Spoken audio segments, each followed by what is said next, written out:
حضور سیدنا غوث العظم رضی اللہ تعالیٰ عنہ جب 11 سال کی عمر میں ان کی والدہ ماجدہ نے ان کو طلب کے لیے طالب بنا کر سفر پہ بغداد بھیجا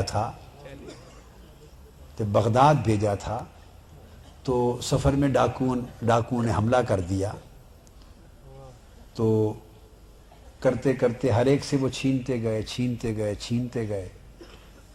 تو جب لوگ چھپاتے تھے اپنے پیسے، جو دینار جو اشرفیہ ان کے پاس، جب ان کے پاس آئے کوئی نہیں بتاتا تھا، پھر وہ چھینتے تھے۔ تو کسی ڈاکو نے ان سے پوچھا، سیدنا شیخ عبد القادر جیلانی رضی اللہ تعالیٰ سلطان الاولیاء غوث الثقلین، کہ بیٹے بچے آپ کے پاس کیا ہے؟ آپ نے کہا میرے پاس اتنے دینار ہیں۔ کتنے بتائے تھے؟ 40 دینار ہیں، میری والدہ نے دیے تھے مجھے۔ کہاں ہیں؟ کہا میری گدڑی میں اندر سی دیے تھے، چھپے ہوئے ہیں گدڑی میں۔ انہیں کھول کے دیکھا تو اندر تھے دینار۔ دیکھے تو وہ مالک کے پاس گئے، اپنے سردار کے پاس، اور جا کر کہا کہ ایک بچہ ہے، ہمیں تو پتہ ہی نہیں چلنا تھا، جیب میں دیکھتے تلاشی لیتے تو کہاں جاتے۔ اس نے کہا اندر گدڑی میں سلے ہوئے ہیں، کھول کے دیکھا تو 40 دینار تھے۔